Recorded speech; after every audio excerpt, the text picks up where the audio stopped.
Students. चलो, तो अब अपन केमिकल इक्विलिब्रियम में आगे बढ़ते हैं। अपन ने ले चैटले प्रिंसिपल को बीच में पढ़ लिया था। हमने प्रेशर की बात कर रहे थे हम, और उसमें हमने पहला पढ़ा था बाय चेंजिंग दी वॉल्यूम। तो उस पर क्वेश्चन उठा लेते हैं, फिर आगे बढ़ेंगे। क्वेश्चन देखो, an equilibrium mixture at 300 kelvin contains N2O4 and NO2 at 0.28 atm and 1.1 atm respectively.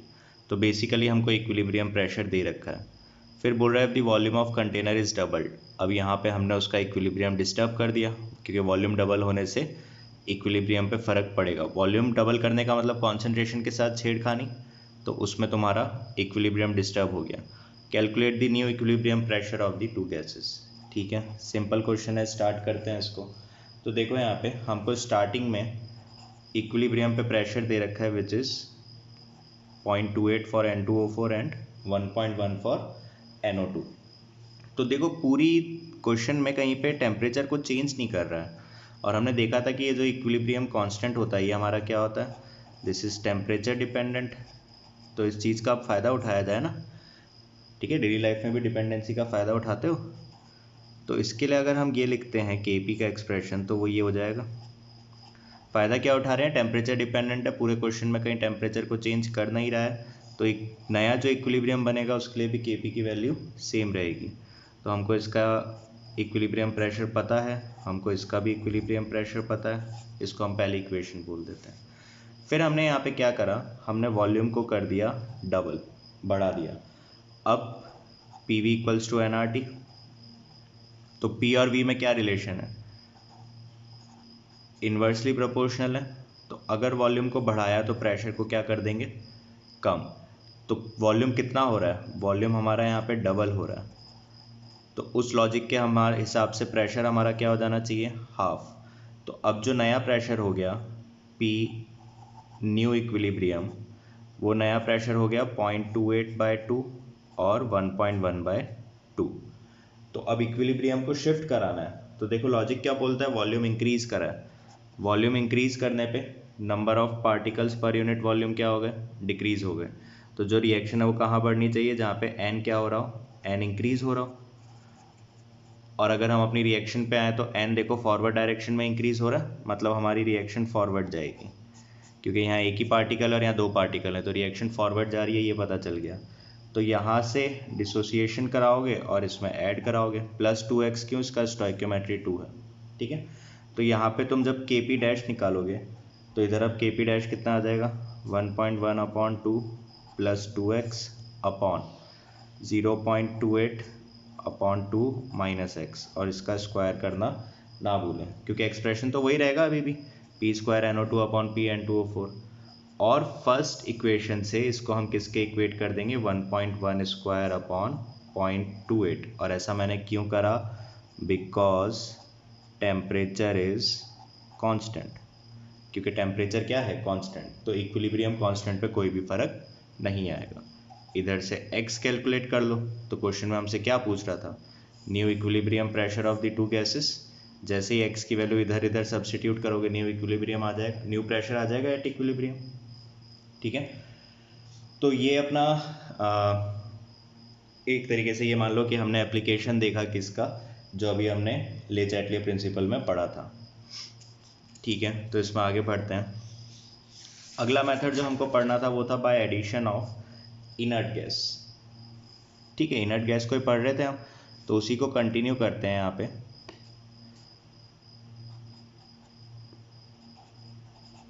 Bye addition of inert gas, ये सेकंड मेथड था प्रेशर को चेंज करने का, इनर्ट गैस का एडिशन करके। और इनर्ट गैस के एडिशन के लिए मैंने दो चीज़ें बताई थी। इनर्ट गैस का जो एडिशन है वो हम दो तरीके से करेंगे। पहला, एट कांस्टेंट प्रेशर। तो देखो अब अगर तुमने कांस्टेंट प्रेशर पे इसको ऐड करा, PV equals to nRT, temperature तो हम वैसे ही चेंज नहीं कर रहे हैं, R कांस्टेंट है और प्रेशर हमने यहाँ पे कांस्टेंट कर दिया। प्रेशर कांस्टेंट करने से वॉल्यूम बढ़ेगा, और वॉल्यूम बढ़ने से number of particles per unit volume, ये क्या हो जाएंगे, number of particles per unit volume हमारे कम हो जाएंगे।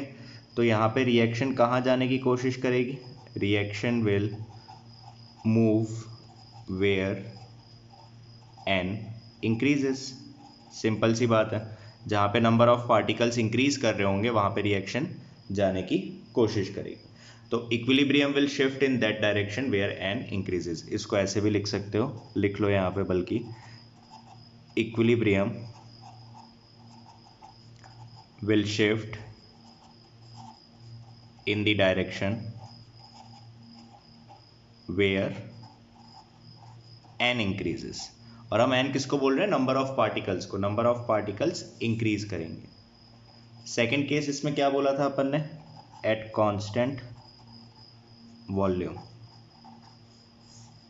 देखो, जब भी कांस्टेंट वॉल्यूम पे हम ऐड करते हैं तो ये इक्विलिब्रियम को इफेक्ट नहीं करता है। बहुत इंपॉर्टेंट चीज, इसको हमेशा ध्यान रखना। अगर तुमने कांस्टेंट वॉल्यूम पे ऐड करा है तो कोई नंबर ऑफ पार्टिकल्स वगैरह कहीं पे कुछ भी चेंज नहीं हो रहा है, ठीक है, कुछ चेंज नहीं हो रहा है, तो तुम इसको ऐसे बोल सकते हो कि partial pressure of gases remain constant. Partial pressure of gases remain constant, also alpha remains constant. अब अगर ये सारी चीज़ें कांस्टेंट रह रही हैं तो नो इफेक्ट ऑन इक्विलिब्रियम। तो इसको बड़ा बड़ा यहाँ पे लिख लो, नो इफेक्ट ऑन इक्विलिब्रियम। क्योंकि यहाँ पे हम बोल रहे हैं कि वॉल्यूम कांस्टेंट है, तो तुम अगर इधर से भी देखते हो P V equals to N R T से, ये दोनों कांस्टेंट है और यहाँ पे वॉल्यूम कांस्टेंट कर दिया। अब क्लियरली दिख रहा है कि pressure is directly proportional to N. तो अगर तुम यहाँ पे इनर्ट गैस ऐड करके नंबर ऑफ मोल्स बढ़ा रहे हो तो उसी रेशो में तुम्हारा पार्शियल प्रेशर बढ़ेगा, तो उससे फिर कोई फर्क पड़ने नहीं वाला, क्योंकि मोल फ्रैक्शन ही हमारा क्या देता था हमको? Partial pressure. तो कोई भी डिफरेंस यहाँ पे इक्विलिब्रियम पे नहीं आएगा। तो इसको अच्छे से ध्यान रखना कि एट कांस्टेंट वॉल्यूम अगर हम इनर्ट गैस को ऐड कर रहे हैं तो इक्विलिब्रियम पे कोई भी इफेक्ट नहीं पड़ने वाला, ठीक है।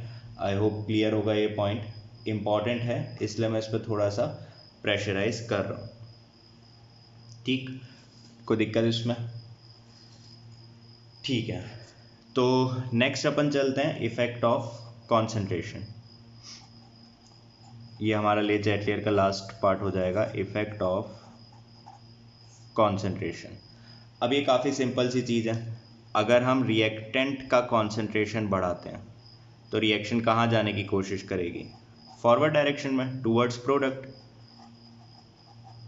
सिंपल सी चीज़ है ये, ठीक है। तुम रिएक्शन में रिएक्टेंट वाले पार्ट में भरे जा रहे हो कुछ, तो वो अपने आप प्रोडक्ट की तरफ जाने लगेगी, ठीक। अगर तुम प्रोडक्ट का कॉन्सेंट्रेशन बढ़ा दोगे तो बैकवर्ड डायरेक्शन में आने लगेगी रिएक्शन, रिएक्टेंट की तरफ आने लगेगी, ठीक है, टूवर्ड्स रिएक्टेंट। और कैसे तुम कॉन्सेंट्रेशन के साथ छेड़खानी कर सकते हो? प्रोडक्ट का कॉन्सेंट्रेशन कम कर दो, मतलब तुमने प्रोडक्ट वहां से रिमूव कर दिया। तो अगर तुम यहाँ पे प्रोडक्ट को रिमूव करते हो तो ये क्या करेगा? ये प्रोडक्ट का कॉन्सेंट्रेशन ही बढ़ाने की कोशिश करेगा ना। जैसे जैसे प्रोडक्ट बनता जा रहा है तुम उसको हटाते जा रहे हो तो और प्रोडक्ट बनेगा और प्रोडक्ट बनेगा जब तक रिएक्टेंट खत्म नहीं हो जाता। तो प्रोडक्ट हटाने का मतलब भी रिएक्शन कहाँ जा रही है? फॉरवर्ड डायरेक्शन में, ठीक है। इसमें एक पॉइंट का अच्छे से ध्यान रखना, चाहो तो उसको हाईलाइट कर लो, स्टार बनाकर लिखो कि अगर तुम कोई भी सॉलिड रिएक्टेंट या सॉलिड प्रोडक्ट ऐड या रिमूव करते हो तो उससे कोई भी फर्क नहीं पड़ने वाला। No effect on solid product और रिएक्टेंट एडिशन, क्योंकि सॉलिड को हम कंसीडर ही नहीं करते ना, इसके लिए एक्टिव मास हम इतनी देर से 1 मानकर चल रहे हैं, मतलब हम उसको बेसिकली इग्नोर कर चल रहे हैं, तो इधर कोई फर्क नहीं पड़ेगा। तो इफेक्ट ऑफ कॉन्सेंट्रेशन को अगर तुम ध्यान से देखो तो ये बेसिकली वॉल्यूम जैसे ही पॉइंट है। अगर मैं वॉल्यूम को इंक्रीज कर रहा हूँ, ठीक है, तो कॉन्सेंट्रेशन कम हो रहा है, उसके हिसाब से हम रिएक्शन को डिसाइड कर रहे हैं।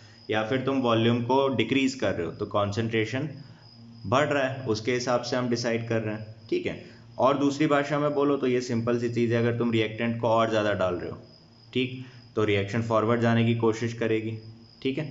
प्रोडक्ट को तुम और ज़्यादा डाल रहे हो तो रिएक्शन बैकवर्ड जाने की कोशिश करेगी। तुम प्रोडक्ट को रिमूव कर रहे हो तो प्रोडक्ट कम हो गया तो रिएक्टेंट और आगे जाने की कोशिश करेगा जब तक कि रिएक्शन कंप्लीट ना हो जाए, ठीक है। जैसे प्रेशर वाले केस है, लो प्रेशर हाई प्रेशर, या और सिंपल समझना चाहो तो जितना खाओगे उतना ही जाओगे, ठीक है।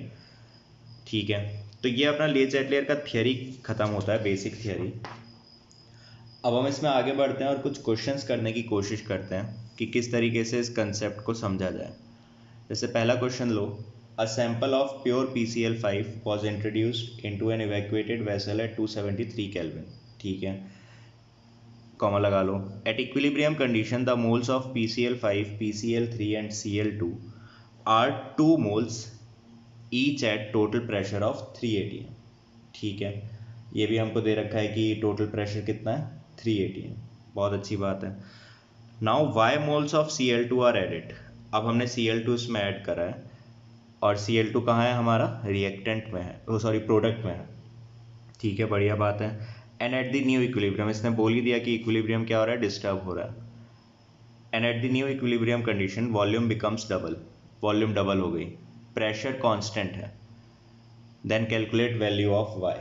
सारे कंस्टेंट इसने हमको दे रखे हैं, सॉल्व करने की कोशिश करते हैं, जो जो बोल रहा है वैसा वैसा करते जाते हैं। रिएक्शन लिख लेते हैं पहले।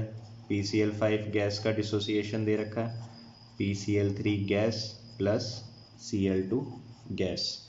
हमको सीधा इक्विलिब्रियम मोल्स दे रखे हैं, तो बहुत ही अच्छी बात है। एन इक्विलिब्रियम लिख लेता हूँ मैं, तीनों के मोल्स दे रखे हैं, 2 2 2 हैं इक्विलिब्रियम पे, और टोटल प्रेशर भी दे रखा है at equilibrium which is 3 atm। तो ये भी हमारे काम की चीज़ है। ठीक है, अब इसकी हेल्प से क्या हम यहाँ पे Kp निकाल सकते हैं, बहुत इजीली निकल जाएगा Kp, क्योंकि इक्विलिब्रियम पे टोटल मोल्स तो हमको गिवन ही है। टोटल मोल्स कितने आ गए, एंड टोटल यहाँ पे कितना हो गया इक्विलिब्रियम पे, 6। तो अब मैं Kp का एक्सप्रेशन अगर यहाँ पे लिखता हूँ तो partial pressure of PCl3 into partial pressure of CO2 upon partial pressure of PCl5 हो गया। ये वैल्यूज़ डाल दो।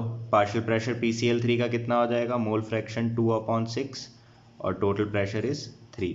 Cl2 के लिए भी 2/6, टोटल प्रेशर इज़ 3 अपॉन इसके लिए 2/6, टोटल प्रेशर इज़ 3। तो एक फ्रैक्शन तो ऐसा कैसा कैंसिल कर दो, दिस इज़ 2, दिस इज़ 1। तो जो Kp की वैल्यू आ रही है हमारी यहाँ से, वो Kp कितना आ गया, 1। अब क्वेश्चन में क्लियरली बोल रहा है सेम टेम्परेचर, मतलब थ्रू आउट दी रिएक्शन हमारे पास Kp की वैल्यू चेंज नहीं होने वाली है। ठीक है, तो ये हमारे लिए एक इंपॉर्टेंट चीज़ है, इसको हम यूज़ कर सकते हैं आगे। ठीक है, चलो फिर क्वेश्चन में आगे बढ़ते हैं। अब इस क्वेश्चन को देखें तो इसमें इसने क्या बोला, फिर हमने इसमें क्या करा, Cl2 ऐड करा। तो एट द मोमेंट, उस मोमेंट पे देख रहे हैं हम, एट द मोमेंट जब Cl2 ऐड कर दिया, Cl2 इज एडिड, तो इक्विलिब्रियम डिस्टर्ब हो रहा है। ठीक है, तो मैं एक बार रिएक्शन को फिर से लिख लेता हूँ क्योंकि पेज हमारा चेंज हो चुका है। PCl3 गैस प्लस, तो अब अगर तुम्हारा Cl2 ऐड करने से इक्विलिब्रियम डिस्टर्ब हो गया है, तो अब जो पहले इक्विलिब्रियम कंडीशन थी वो इनिशियल कंडीशन हो गई है। ठीक, और नया इक्विलिब्रियम अब फिर से इस्टेब्लिश होगा। तो न्यू इक्विलिब्रियम जब इस्टेब्लिश होगा तो इधर हमने y अमाउंट Cl2 का ऐड करा है, तो उसके हिसाब से अब अगर हम सॉल्व करें तो देखो अब ये रिएक्शन कहाँ जानी चाहिए, हमने कहाँ पे ऐड करा है, ये प्रोडक्ट में ऐड करा गया है। तो बेसिकली प्रोडक्ट का कॉन्सेंट्रेशन बढ़ रहा है, तो अभी अभी हमने पढ़ा है, तो रिएक्शन हमारी कहाँ जानी चाहिए, बैकवर्ड। ठीक, तो रिएक्शन जाएगी बैकवर्ड, मतलब यहाँ से अमाउंट कम होगा, इधर से अमाउंट कम होगा, और इधर अमाउंट बढ़ेगा। तो देखो अगर हम ये जज नहीं कर पाते, ये जो पोर्शन है कि रिएक्शन कहाँ जाएगी, तो हम तो नॉर्मली अपने भावनाओं में बहते हुए -x + x + x कर देते, पूरा गड़बड़ हो जाता वहाँ पे। समझ आ रही है बात। अब जो और डेटा दे रखा है उसको यूज़ करते हैं। PV = nRT लिखता हूँ मैं अगर, तो यहाँ पे देखो प्रेशर R और T हमको कांस्टेंट बोला है, तो volume is directly proportional to mole आ रहा है। तो मैं क्या यहाँ पे लिख सकता हूँ, volume of first equilibrium upon volume of new equilibrium is equal to n of first equilibrium upon n of new equilibrium. कोई दिक्कत नहीं होनी चाहिए इसमें। तो यहाँ से एक इक्वेशन आ जाएगी, क्योंकि देखो वेरिएबल 2 हो गए हैं, तो एक इक्वेशन तो मैं Kp से बना सकता हूँ, लेकिन 2 वेरिएबल के लिए दूसरी इक्वेशन भी चाहिए। उसके लिए मैंने यहाँ पे ये वाला कार्यक्रम करा है। देखो तो ये कितना आ गया अपने पास, इनिशियल फर्स्ट इक्विलिब्रियम पे 6 मोल्स थे, और सेकंड वाले पे टोटल 6 + y - x है, इनका सम 6 + y - x एंड टोटल। ठीक है, तो यहाँ पे हमने ये कर लिया, ये हमारी एक इक्वेशन आ गई। इसको थोड़ा सा और अरेंज कर कर लिख लें। 6 प्लस वी से वी कैंसिल हुआ, 6 प्लस वाई माइनस एक्स 12, तो ये कितना आ गया, Y minus X equals to 6। इसको लिख लेते हैं, ये हमारी पहली इक्वेशन आ गई। ठीक है, क्योंकि दो वेरिएबल है, हमको दो इक्वेशन चाहिएगी, इसलिए मैं इस तरीके से कर रहा हूँ। तो वाई माइनस एक्स 6 आ गया। अगला एक्सप्रेशन हम अपना के पी के लिए लिख ही सकते हैं। के पी अभी भी सेम ही रहेगा, partial pressure of PCl3 into partial pressure of Cl2 upon partial pressure of PCl5, which will be 2 minus x upon total कितना है अपने पास, total is 6 plus Y minus x. ठीक है, अच्छा देखो, इसको तुम कैलकुलेशन आसान कर सकते हो। यहाँ से कैसे आसान कर सकते हो, इधर 6 प्लस वाई माइनस एक्स आ रहा है और ये कैंसिल हो रहा है, तो यहाँ इस इक्वेशन से पहले जो मैंने नहीं लिखा 6 plus Y minus X equals to 12 भी आ रहा है। तो जब डिनोमिनेटर में 6 प्लस वाई माइनस एक्स को ही लिखना है तो उसकी जगह पर 12 लिख देता हूँ।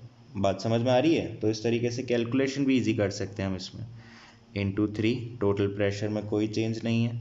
यहाँ पे कितना हो गया, ये इधर ये हमारे पास किसका आएगा, Cl2 का। ठीक है, तो Cl2 के लिए Cl2 is 6 plus Y minus 2 plus Y minus x upon 12 into 3, ये हम Cl2 के लिए लिख सकते हैं।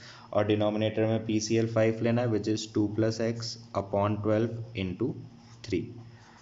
और इसको इक्वेट किससे करेंगे, जो हमने इधर के पी निकाला था 1, तो यहाँ पे हमारी के पी की वैल्यू हम कितनी रख देंगे, दिस इज इक्वल टू 1, क्योंकि टेम्परेचर चेंज नहीं हुआ है। तो अगर टेम्परेचर चेंज नहीं हुआ है तो इक्विलिब्रियम कांस्टेंट की वैल्यू भी चेंज नहीं हो सकती।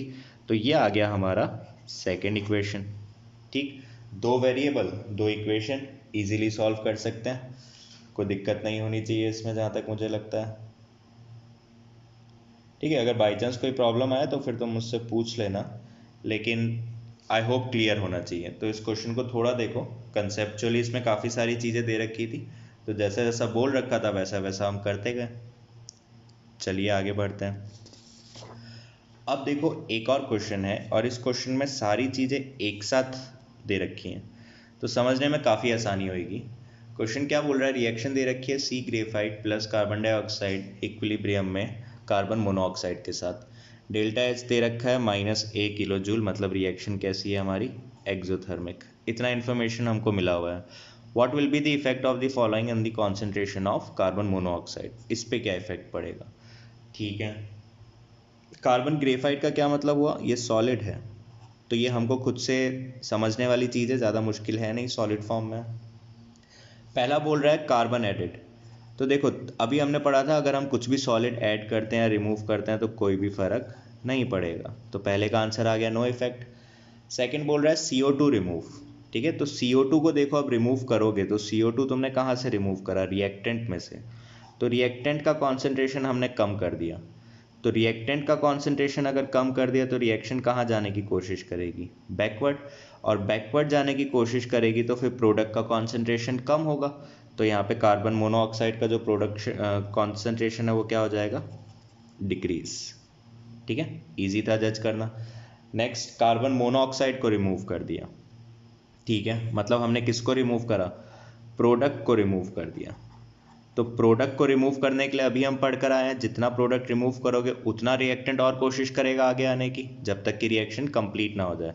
तो बेसिकली यहाँ पे हमारा CO का कॉन्सेंट्रेशन क्या हो रहा है, इंक्रीज हो रहा है, क्योंकि रिएक्शन और फॉरवर्ड आने की कोशिश करेगी। नेक्स्ट है कि वॉल्यूम अगर हमने बढ़ा दिया, अब देखो वॉल्यूम बढ़ाने का मतलब number of particles per unit volume कम करना। Number of particles per unit volume अगर कम हो जाएंगे तो रिएक्शन वहाँ जाने की कोशिश करेगी जहाँ नंबर ऑफ पार्टिकल्स बढ़ रहे होंगे। और क्लियरली देखो ये सॉलिड है, इससे हमको मतलब नहीं है, यहाँ पे 1 है पार्टिकल और यहाँ पे 2, तो रिएक्शन कहाँ जाने की कोशिश करेगी, इस केस में रिएक्शन जाने की कोशिश करेगी फॉरवर्ड, और अगर फॉरवर्ड जाएगी तो CO का कॉन्सेंट्रेशन विल इंक्रीज।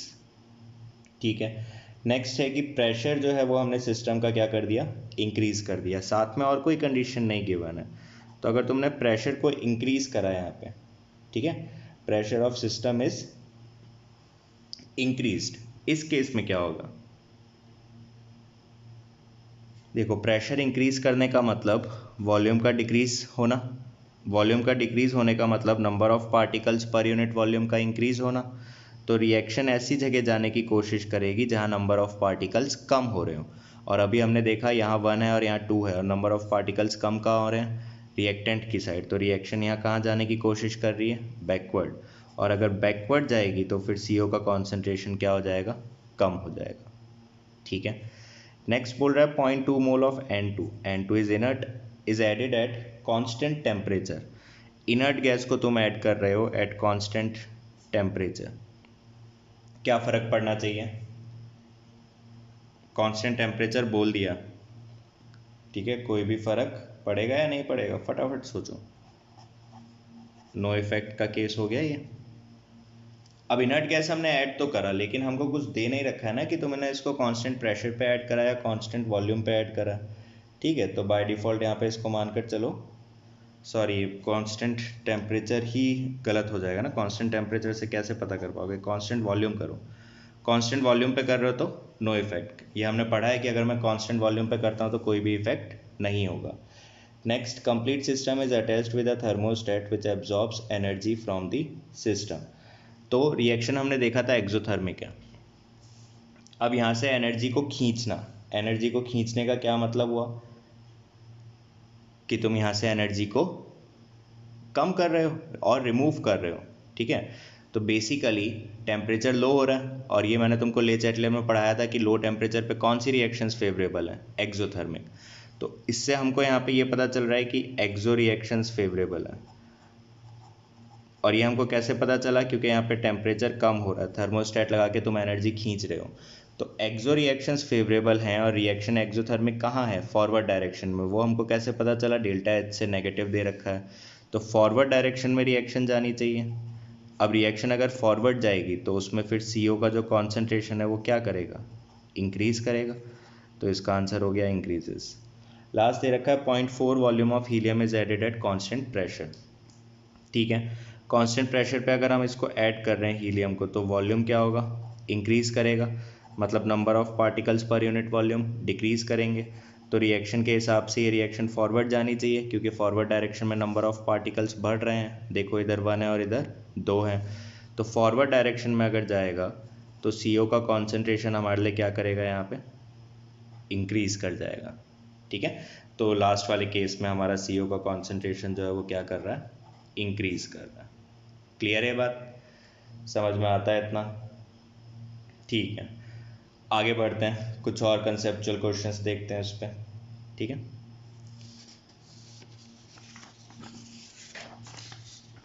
चलो जैसे अगला क्वेश्चन है अपने पास, वुड 1% मोल परसेंट दे रखा है ये, CO2 in air be sufficient to prevent any loss in weight when, कोई भी मेटल कार्बोनेट है M2CO3 is heated at 120 degree Celsius. ठीक है भैया, रिएक्शन भी दे रखी है उसको डिनोट करते हुए जो उसने वर्ड्स में बोला। Kp गिवन है, टेम्परेचर गिवन है, how much would the partial pressure of CO2 have to be to promote the reaction at 120 degree Celsius. ठीक है, तो देखो बहुत सिंपल है, ये सॉलिड, तो इनसे तो हमको मतलब ही नहीं है। ठीक है, अब अगर मैं इस रिएक्शन के लिए Kp निकालता हूँ तो वो सिर्फ किस पे डिपेंड करेगा, CO2 पे, और वो कितना दे रखा है हमको, 0.0095 atm।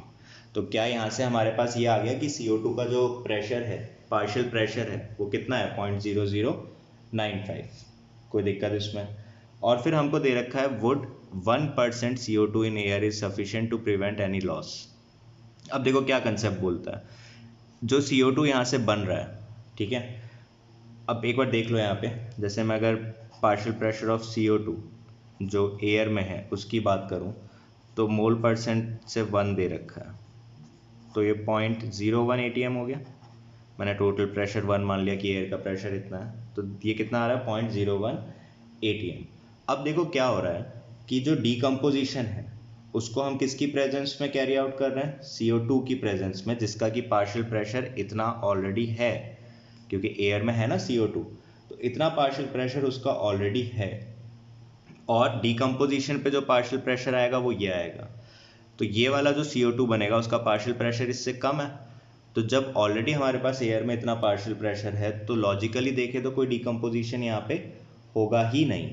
तो क्या हम ये बोल सकते हैं कि 1% CO2 in air is sufficient to prevent any loss, क्योंकि वो डिकम्पोजिशन को होने ही नहीं देगा। डिकम्पोजिशन के बाद इतना CO2 बन रहा है, ठीक है, मतलब इतना प्रेशर आएगा।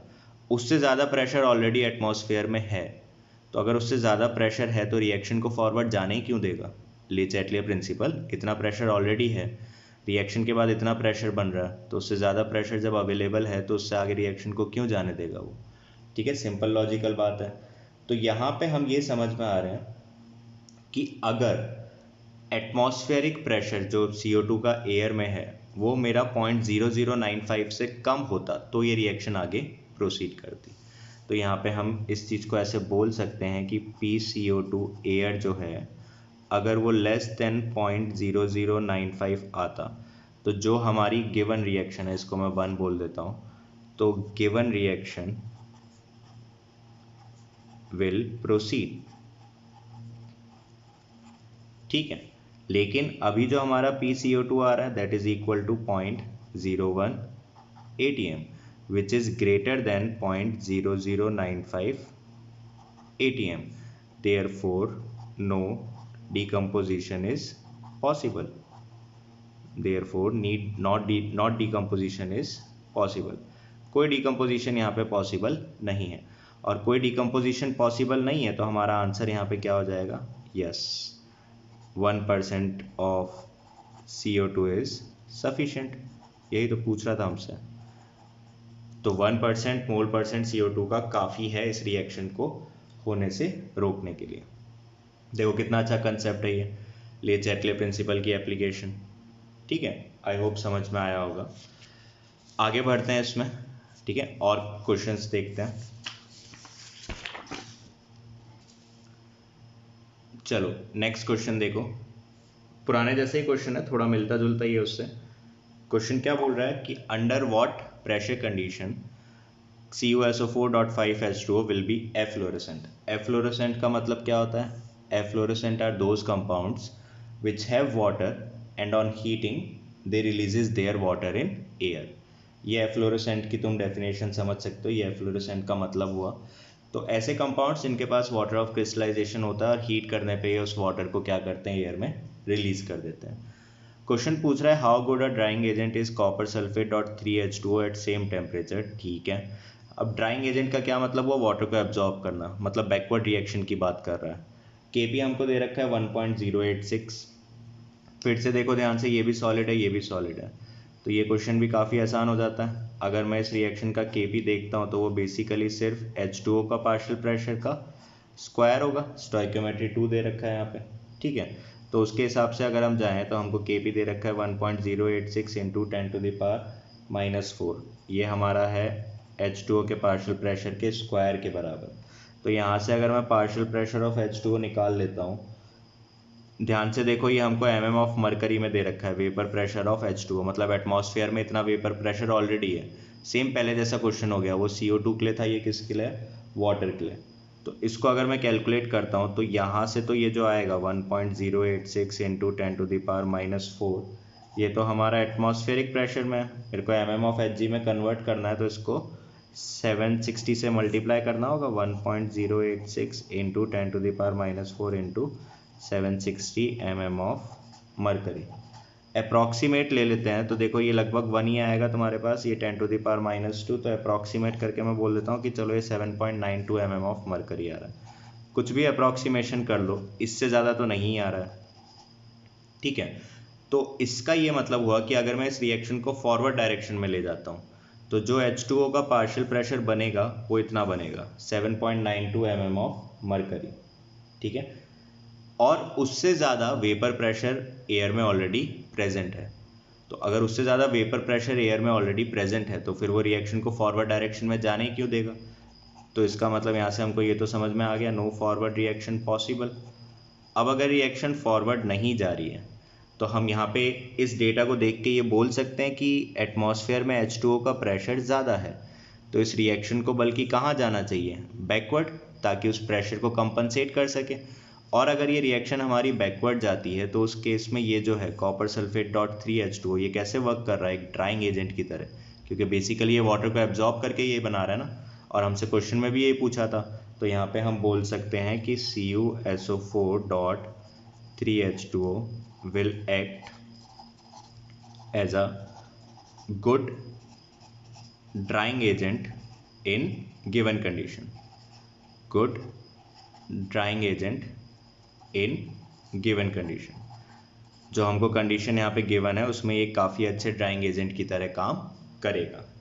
आई होप क्लियर है, इतना कोई दिक्कत नहीं आनी चाहिए इसमें। ठीक है, तो इस पर हम एक क्वेश्चन और कर लेते हैं ताकि फिर नेक्स्ट क्लास में हम सीधा साइमल्टेनियस इक्विलिब्रियम स्टार्ट कर सकें। चलो तो एक क्वेश्चन और देखते हैं। क्वेश्चन अच्छा है, थोड़ा सा ध्यान से देखना इसको। क्वेश्चन पढ़ लो एक बार। क्वेश्चन बोल रहा है कि for the reaction AgCN2 minus Ag plus plus 2Cn minus, ठीक है, ये एक रिएक्शन दे रखी है आयनिक फॉर्म में। Kc at 225 degree Celsius is 4 × 10⁻⁻19। Calculate the concentration of Ag plus ion in the solution, ठीक है, which was originally 0.1 molar KCN and 0.03 molar in AgNO3। इसका मतलब तुमको डायरेक्टली सॉल्यूशन नहीं दे रखा है, एक सॉल्यूशन है जो किससे बनाया गया है, 0.1 मोलर तो उसमें KCN का इस्तेमाल करा गया है और 0.03 मोलर उसमें AgNO3 का इस्तेमाल करा गया है। अब अगर तुम थोड़ा सा अपना दिमाग इस्तेमाल करो तो तुमको यहाँ पे ये चीज़ समझ में आएगी कि ये तो डेटा ही हमको फ्रॉड दे रखा है, मतलब रिएक्शन ऐसी पॉसिबल ही नहीं है, क्योंकि अगर KCN और AgNO3 का सॉल्यूशन है तो यहाँ से Cn माइनस आएगा और यहाँ से Ag प्लस आएगा, तो पहले तो तुमको आयंस मिलेंगे फिर ये बनेगा।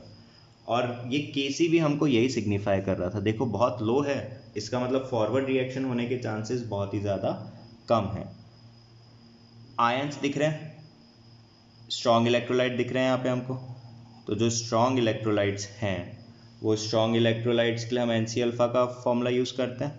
तो मेरे पास जो Cn माइनस है वो पूरा कहाँ से आएगा, KCN से, और KCN के लिए NC अल्फ़ा अगर मैं लगाता हूँ तो N1 है इसका N फैक्टर, कॉन्सेंट्रेशन 0.1 दे रखा है और अल्फ़ा स्ट्रॉन्ग इलेक्ट्रोलाइट है तो हम 1 ही लेंगे, 0.1 मोलर।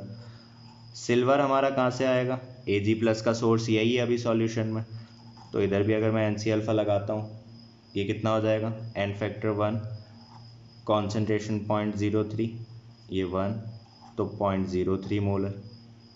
ठीक है, तो इस तरीके से अब हम एक चीज़ समझ गए कि यहाँ पे एक्चुअली में रिएक्शन जो हो रही है वो एक्चुअल रिएक्शन क्या है, Ag प्लस जो है वो हमारा Cn माइनस के साथ कंबाइन करेगा और इधर फॉर्म करेगा AgCN2 माइनस, क्योंकि स्टार्टिंग में हमारे पास आयंस हैं ना कि ये। ठीक है, अब अगर हम ये वाली रिएक्शन कंसीडर कर रहे हैं तो इसके लिए जो नया Kc होगा वो पुराने वाले Kc का रेसिप्रोकल होगा, क्योंकि हमने रिएक्शन को बस रिवर्स करा है। तो ये कितना आ रहा है हमारे पास, 1/4 × 10⁻19, बहुत बड़ी वैल्यू, लिख भी लो इसको। जो वैल्यू आ रही है यहाँ पे वो कैसी वैल्यू है, काफ़ी लार्ज वैल्यू है, और काफ़ी लार्ज वैल्यू आने से हम क्या समझ सकते हैं, ये सिग्निफाई कर रहा है कि जो रिएक्शन है ऑलमोस्ट कंप्लीट्स, जो हमारी यहाँ पे रिएक्शन है वो लगभग क्या हो रही है, कंप्लीट हो रही है। ठीक है, तभी तो इतना लार्ज Kc आ रहा है। Kc लार्ज आने का मतलब प्रोडक्ट का कॉन्सेंट्रेशन बहुत ज़्यादा है, या दूसरा बोल सकते हैं रिएक्टेंट का कॉन्सेंट्रेशन बहुत कम है। तो दोनों ही केसेस का मतलब क्या हुआ कि रिएक्शन ऑलमोस्ट कंप्लीट हो रही है। तो इनिशियली अब हम देखें तो हमने यहाँ पे मोल्स निकाल रखे हैं, Ag प्लस कितना है 0.03, सीधा कॉन्सेंट्रेशन निकाल रखी है, इनफैक्ट मोल्स भी नहीं, और उस टाइम पे ये कितना है 0, ये मैंने कहाँ लिखा है T=0 पे। अगर इक्विलिब्रियम की बात करते हैं तो इक्विलिब्रियम पे क्या लिखूंगा, 0.03 minus x, 0.1 minus 2x, stoichiometry 2 है इसकी, और ये x। अब क्योंकि Kc वेरी लार्ज है और हम बोल रहे हैं कि रिएक्शन ऑलमोस्ट कंप्लीट हो रही है, तो अगर तुम ध्यान से देखो इसके 1 मोल के लिए इसके 2 रिक्वायर्ड है, तो 0.03 के लिए 0.06 रिक्वायर्ड होंगे, लेकिन ये है 0.1, मतलब ये यहाँ पे एक्सेस में है, और इसका एक्सेस होना मतलब ये लिमिटिंग रिएजेंट है। क्योंकि रिएक्शन कंप्लीट हो रही है ना, तो हमको लिमिटिंग रिएजेंट का कंसेप्ट लगाना पड़ेगा। इसका मतलब ये हमारा रिएक्शन में लगभग ख़त्म हो रहा है। देखो सॉल्व करने के लिए हम ये अजम्पशन ले रहे हैं क्योंकि हमको अल्टीमेटली निकालना Ag प्लस का ही कॉन्सेंट्रेशन है, तो वो काफ़ी कम आएगा। तो यहाँ हम अपने क्वेश्चन को सॉल्व कर पाएँ, x की वैल्यू निकाल पाएँ, उसके लिए ऐसा कर रहे हैं। तो यहाँ से मेरे पास x तो आ ही गया, x इज़ 0.03, कोई दिक्कत उसमें होनी नहीं चाहिए। x अब 0.03 आ गया तुम्हारे पास, तो जो Kc है, Kc का एक्सप्रेशन क्या लिख सकते हैं, Ag Cn2 minus upon Ag plus का कॉन्सेंट्रेशन Cn माइनस का कॉन्सेंट्रेशन, इसका स्क्वायर, कोई दिक्कत इसमें, ठीक है। अब लिमिटिंग रिएजेंट हमने Ag प्लस को 0 कर ही दिया, उससे x हमारा 0.03 आ रहा है कि Kc हमारा बहुत ज़्यादा लार्ज है। तो अब अगर तुम वैल्यूज़ यहाँ पे सब्स्टिट्यूट करोगे तो ये 0.03 हो गया, मतलब AgCN2 माइनस का कॉन्सेंट्रेशन 0.03, Ag प्लस का कॉन्सेंट्रेशन हमको निकालना है, और Cn माइनस 2 का कॉन्सेंट्रेशन क्या लिख दोगे, 0.1 माइनस 2 इंटू 0.03, इसका स्क्वायर, ठीक है। और Kc की वैल्यू हमको क्वेश्चन में ऑलरेडी गिवन है, तो यहाँ से हमारे पास किसका कॉन्सेंट्रेशन आ जाएगा, Ag प्लस का कॉन्सेंट्रेशन आ जाएगा। जैसे हम Kc की वैल्यू सब्स्टिट्यूट कर देंगे जो हमको क्वेश्चन में गिवन है, 4 इंटू 10, सॉरी हमने रिएक्शन में रिवर्स करा है इसको, हमने रिएक्शन को रिवर्स करा है ना, तो Kc का नया वैल्यू क्या लोगे, ये मत ले लेना गलती से भी, क्योंकि लार्ज वैल्यू के लिए हमने कंसीडर करा है, रिएक्शन कंप्लीट हो रही है।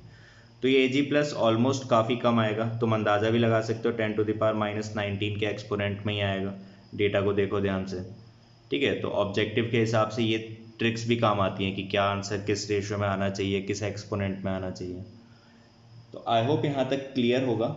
अगर तुम लोग बोलोगे तो मैं तुमको नेक्स्ट क्लास में एक क्वेश्चन और करा दूंगा, बट अब हमको इतनी ज़रूरत नहीं है और हम साइमल्टेनियस इक्विलिब्रियम नेक्स्ट क्लास में स्टार्ट कर देंगे।